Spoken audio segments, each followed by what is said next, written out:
The morning sun filtered through the oak trees, casting dappled shadows across my backyard as I walked the perimeter of my property. Steam rose from my coffee mug, mingling with the early autumn mist hanging over the small pond. This was my daily ritual, 365 days a year, rain or shine. The gentle sound of water trickling over smooth stones centered me before each workday. This was not just a property. This was my sanctuary. I stopped at the edge of the pond where the stone dam controlled the water flow downstream. Each of those stones I had placed by hand over the course of a year, carefully selecting them for shape and size, fitting them together like an ancient puzzle. The water level remained constant regardless of rainfall, the overflow directed through channels to prevent erosion. It was engineering born of necessity and love of the land. Wildlife thrived here. A family of wood ducks made their home in the reeds each spring. Frogs conducted their evening symphony from the water's edge. Even a blue heron visited regularly, stalking the shallows with prehistoric patience. I named him Harold. He seemed to tolerate my presence as long as I kept my distance. When I purchased this 5-acre property 3 years ago, it represented the culmination of a decade of saving and planning. The real estate listing had described it as rural adjacent, far enough from town to feel secluded, but close enough for a reasonable commute. What the listing failed to mention was one critical detail. My property technically fell under the jurisdiction of the Whispering Pines Homeowners Association. The revelation came 3 weeks after moving in, when a friendly neighbor dropped by with a welcome basket and a thick binder of HOA regulations. "Do not worry about it too much," she assured me, noting my expression. "The board is pretty relaxed about enforcement out here on the perimeter properties. They focus mainly on the main development." For 2 years, this proved true.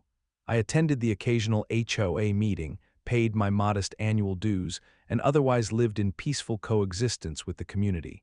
Many neighbors visited during summer months, complimenting the pond and enjoying the tranquil setting. Some even brought their children to feed the ducks or catch glimpses of turtles sunning themselves on fallen logs. The annual HOA election last spring changed everything. Regina Harmon, a recent transplant from the city who had purchased one of the largest homes in the development, ran on a platform of standards enforcement and property value protection. Her campaign focused on what she called rule violators who were degrading neighborhood integrity. I paid little attention, assuming this rhetoric targeted the occasional unmown lawn or unauthorized mailbox color within the main development. I could not have been more wrong. My first HOA meeting with Regina presiding felt immediately different. The community center meeting room temperature seemed deliberately cold. The casual, friendly atmosphere had been replaced with rigid formality. Regina sat at the center of the table, a leather portfolio open before her, taking notes with a silver pen that caught the fluorescent light as she wrote. "We will now hear committee reports," Regina announced, her voice clipped and authoritative. "But first, introductions for any new attendees." I raised my hand, though I had been to several meetings before. James Miller, 5 acres on Redwood Drive, the property with the pond. Regina's eyes narrowed, her pen stopped moving. "The water feature," she said, not a question, a statement. "Yes," I replied. "The previous owner built a small dam to create a retention pond. It helps manage water flow during the rainy season." "Interesting," she said, making a note. "I do not recall seeing board approval for such a structure in your property file." The meeting continued, but I felt a sudden unease. 2 days later, I understood why.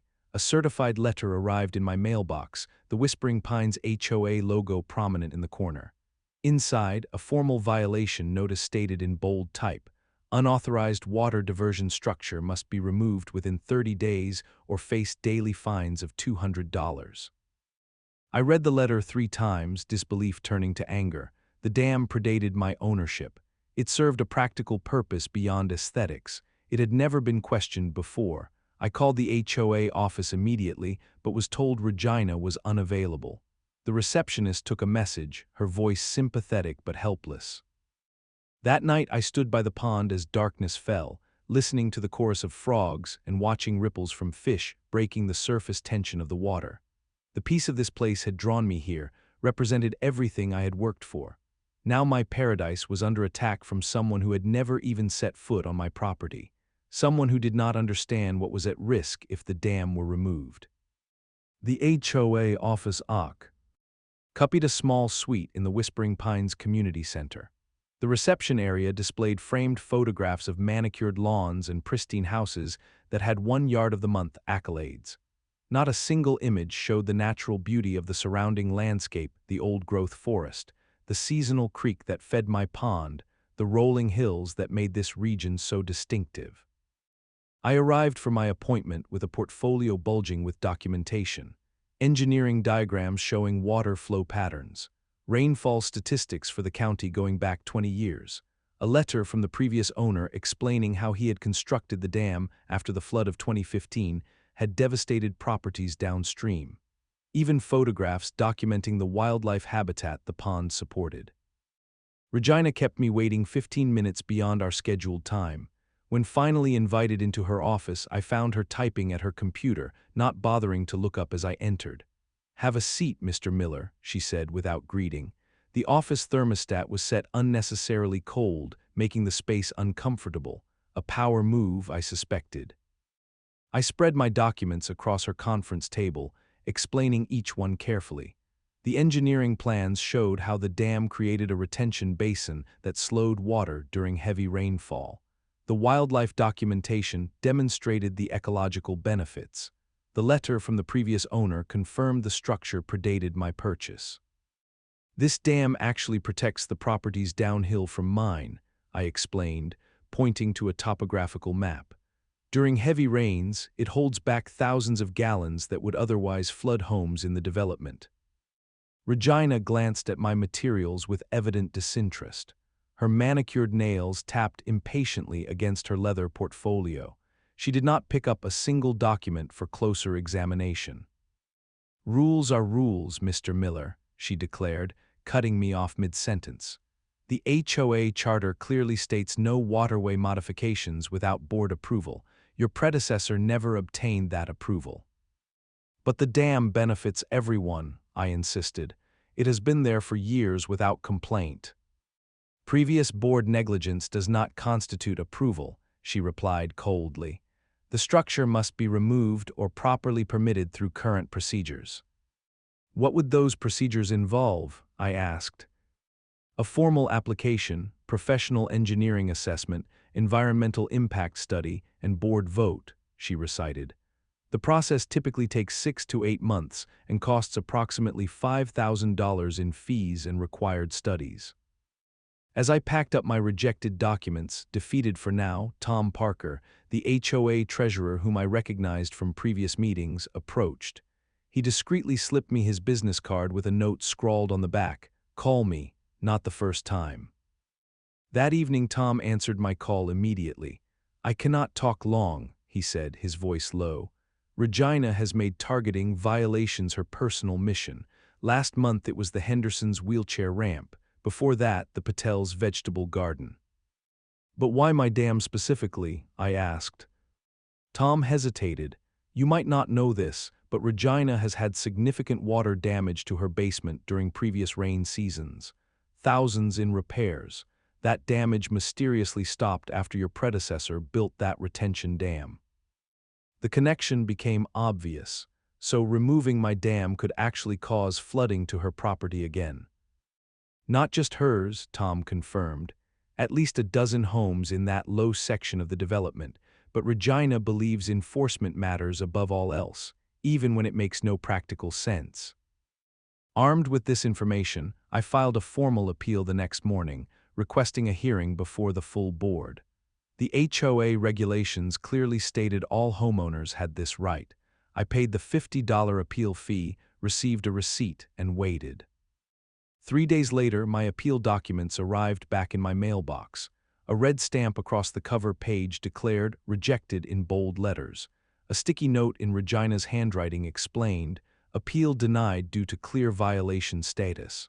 Removal deadline stands." The battle lines were now clearly drawn. Regina had violated the HOA's own procedures by rejecting my appeal without a hearing. She had ignored scientific evidence and historical precedent. She had dismissed the environmental impact of her demands. As I stood by my pond that evening, watching Harold the heron stalking minnows in the shallows, I made a decision. If Regina wanted a fight, she would get one, but I would not be fighting just for myself or my property.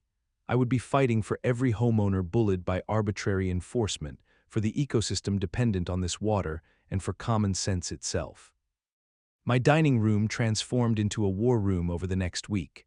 Maps covered the walls, color-coded pushpins marking water flow patterns across the neighborhood, printouts of county water management codes filled 3 binders.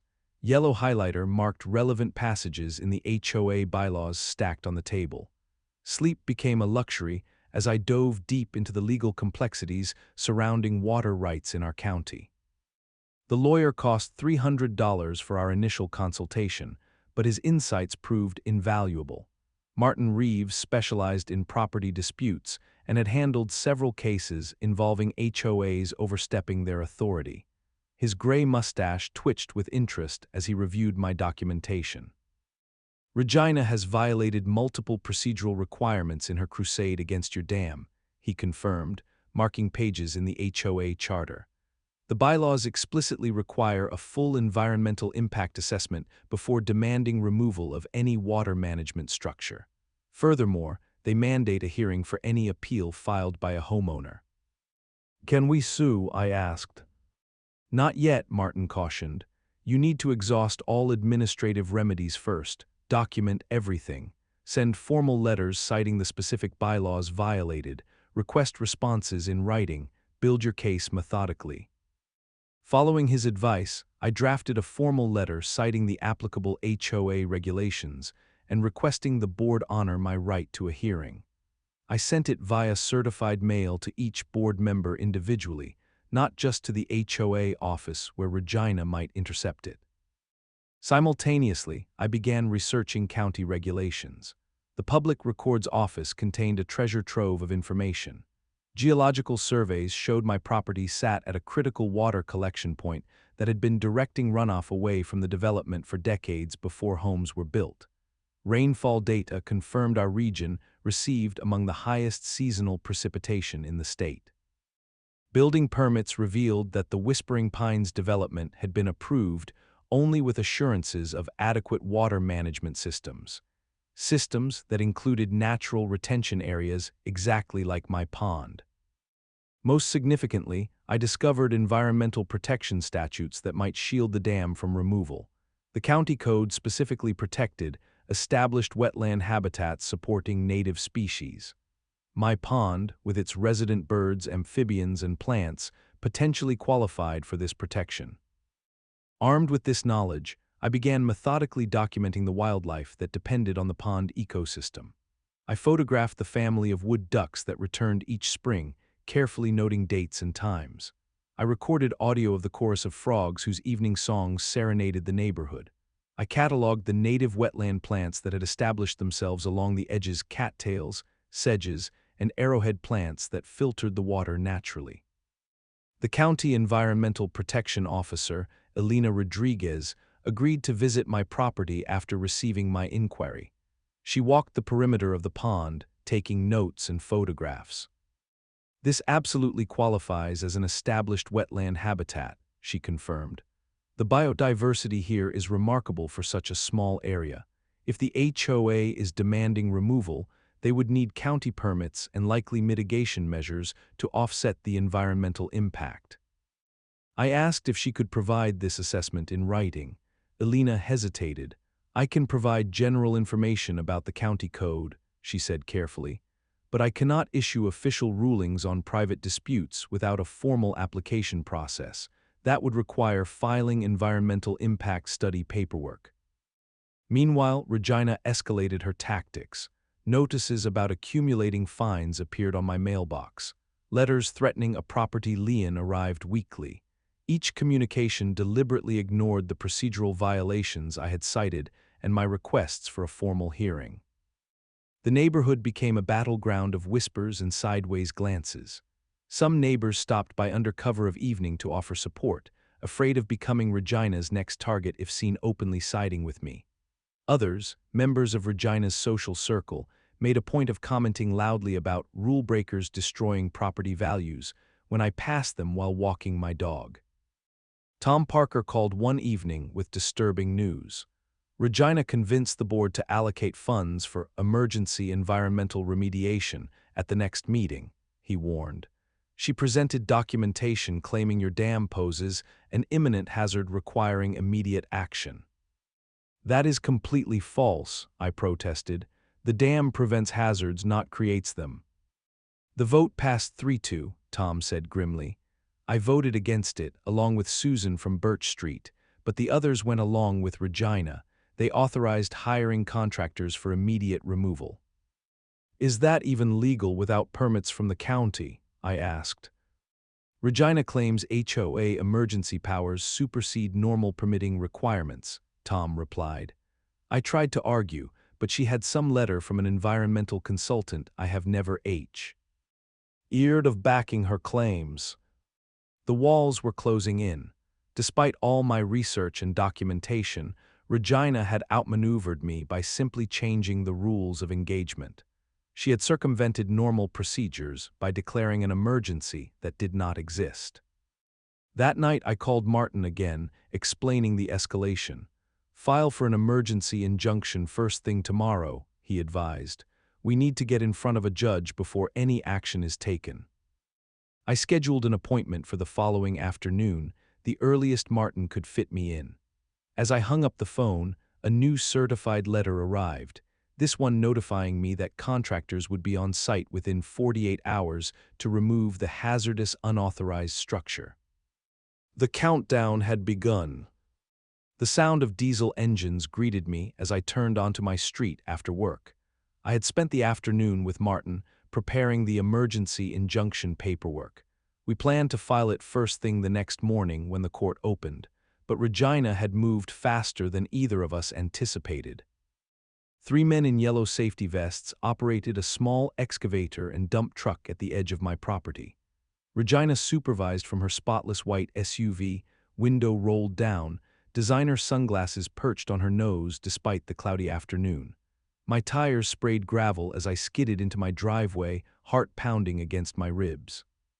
Stop, I shouted, running toward the pond where the excavator was already removing the first row of stones from my dam. Water flowed chaotically through the gap, muddy and fast. This is private property. You have no right to be here.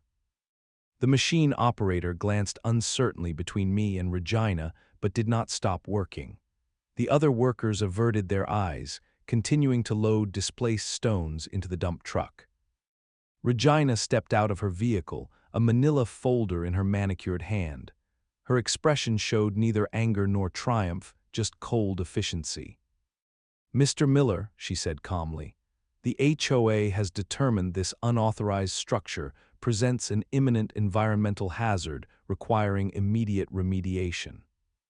That is completely false, I countered, rushing toward the partially dismantled dam. Water velocity had already increased through the breach, carrying soil and plant matter downstream. This dam prevents flooding. It protects the watershed. Regina calmly produced a document from her folder. The letterhead read, Emergency Environmental Action Notice, in bold type. This authorizes the removal of hazardous unauthorized structures without owner consent when public safety is at risk, she explained, her voice professionally detached. I pulled out my phone, frantically dialing Martin, straight to voicemail. I tried Tom Parker, no answer.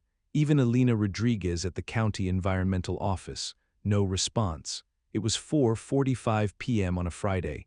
Everyone who might help had already started their weekend. At minimum, you need county permits, I argued, grasping at procedural straws. You cannot modify a waterway without proper authorizations. The HOA has jurisdiction over all structures within its boundaries, Regina replied smoothly. She had clearly rehearsed these responses. Our bylaws grant emergency powers to address imminent hazards. The excavator continued its destruction methodically. The operator avoided looking in my direction, clearly uncomfortable with the confrontation but unwilling to stop. Each scrape of the metal bucket against stone felt like physical pain. This was not just property damage. This was the destruction of something living, something I had nurtured and protected. I stood helplessly at the edge of the growing chaos, watching years of careful environmental stewardship demolished in minutes. The dam that had maintained water levels through drought and downpour, the structure that created habitat for countless creatures, the engineering that protected downhill properties, all reduced to rubble without proper assessment or consideration. You realize this will cause flooding downhill when the rains come, I said, trying a different approach. Your own home could be affected. Our engineers have assured us the natural water flow is preferable to unauthorized diversion, Regina responded, though I noticed she did not meet my eyes when saying this. There had been no engineers, no proper studies, only Regina's determination to enforce rules regardless of consequences. As the workers loaded the last of my dam stones into their truck, one man approached me, keeping his voice low. "Sorry, man, just doing what we were paid for." He glanced back at Regina before adding, "For what it is worth, this does not seem right to me either." The demolition crew departed as daylight faded. Regina remained until the last worker left, perhaps to ensure I did not attempt to stop them or rebuild. As she prepared to leave, she rolled down her window one final time. "The violation has been addressed," she said formally. "The daily. Fines will cease effective today. Have a good weekend, Mr. Miller." She drove away, leaving behind a wounded landscape. Where my carefully constructed dam had stood for years, a chaotic jumble of mud and disturbed earth remained. Water flowed unchecked, already carving new channels down the slope toward the houses below. Small fish flapped desperately in puddles where the pond level had dropped suddenly, stranding them. Standing in the destruction as twilight descended, I made a silent promise to the land and to myself. This was not over. Regina had won this battle through procedural manipulation and brute force, but she had no idea what forces she had just unleashed, both human and natural. The Weather Channel became my constant companion as summer faded into fall. While other channels featured sitcoms or sports, my television remained fixed on the meteorological forecasts. The meteorologist pointed to swirling patterns over the Pacific, her expression serious as she described the atmospheric river formation that typically preceded our region's heaviest rainfall periods.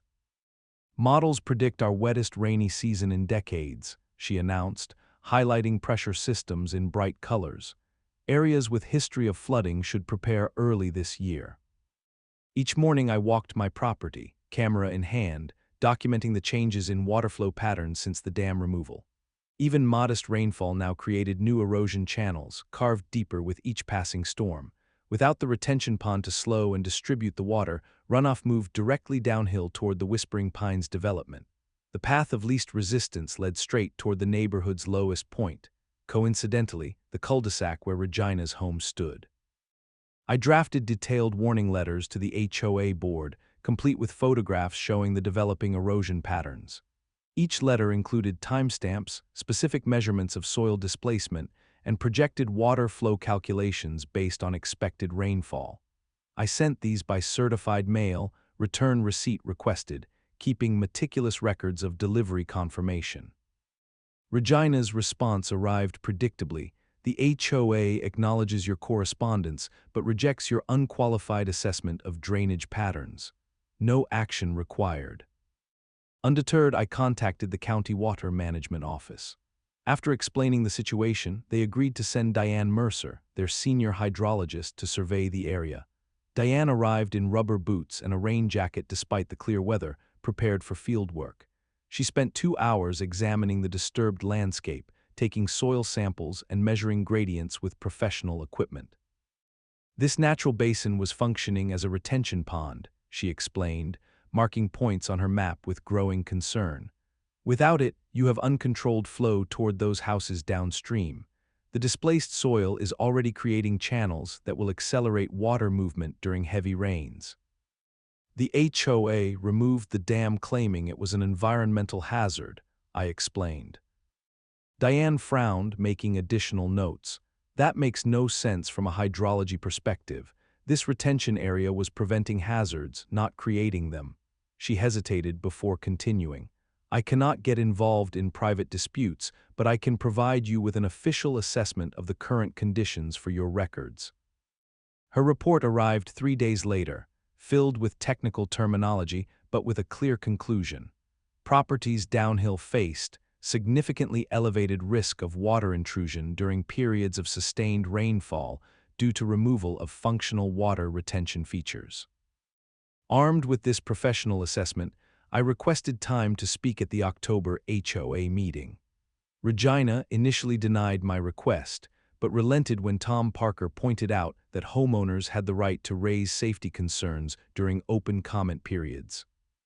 The community center meeting room was more crowded than usual that evening. Word had spread about the dam removal and the potential consequences.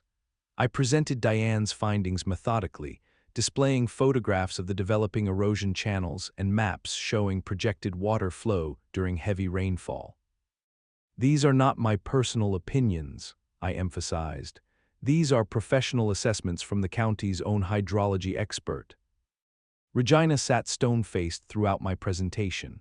When I finished, she dismissed the concerns with a wave of her hand.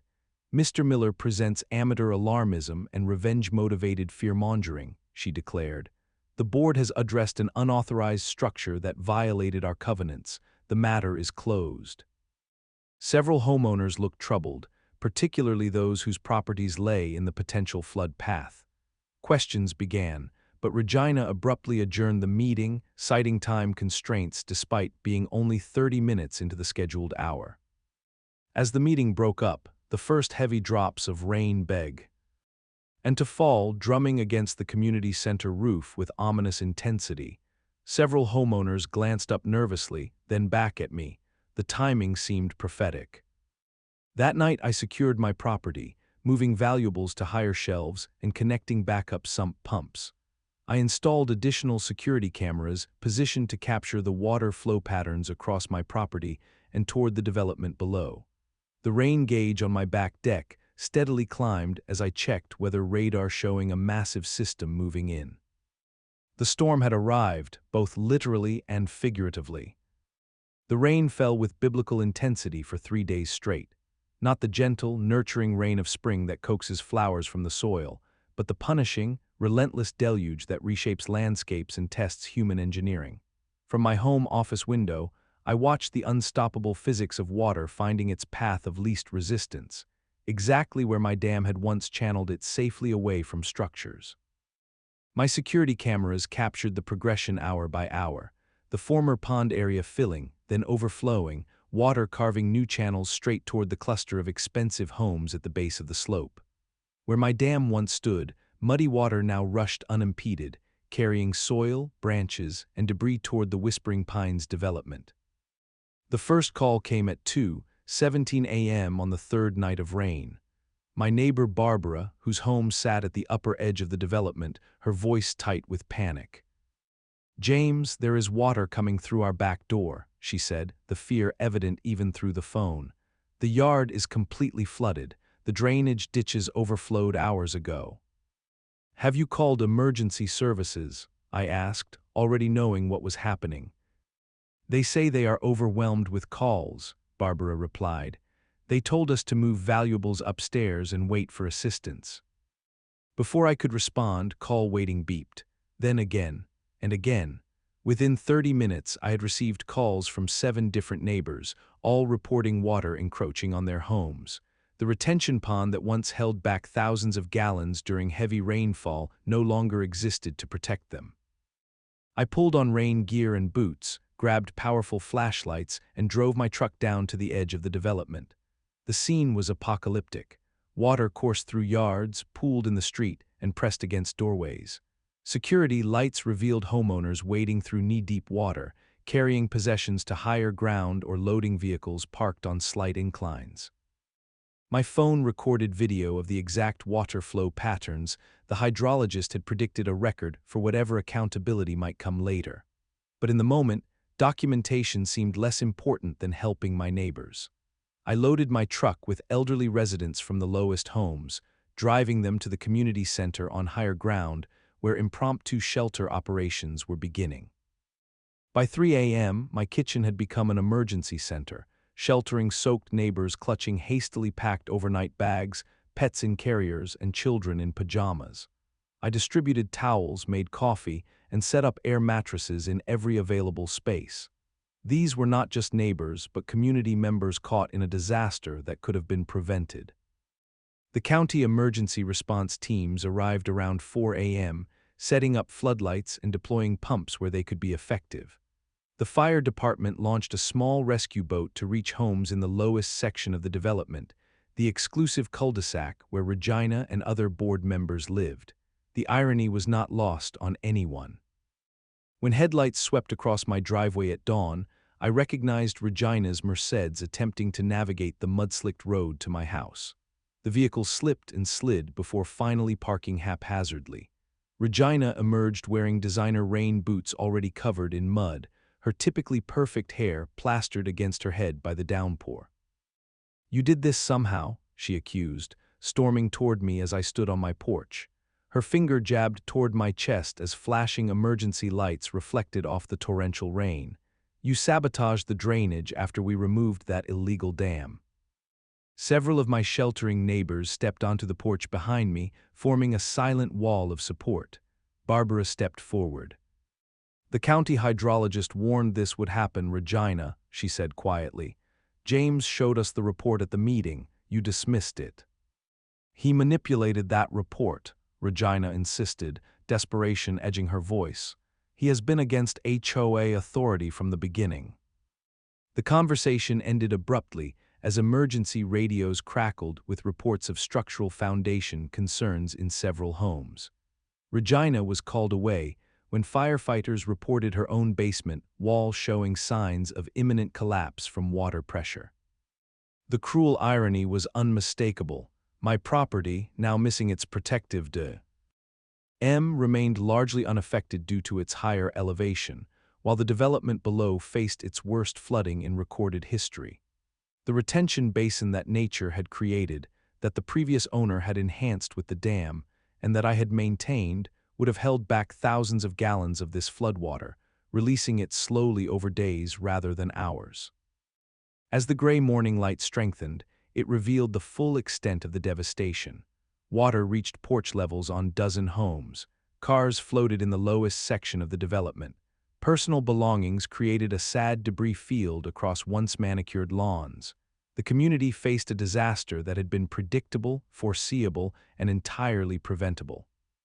The community center smelled of bleach and mildew as residents gathered for the emergency meeting 2 weeks after the flood.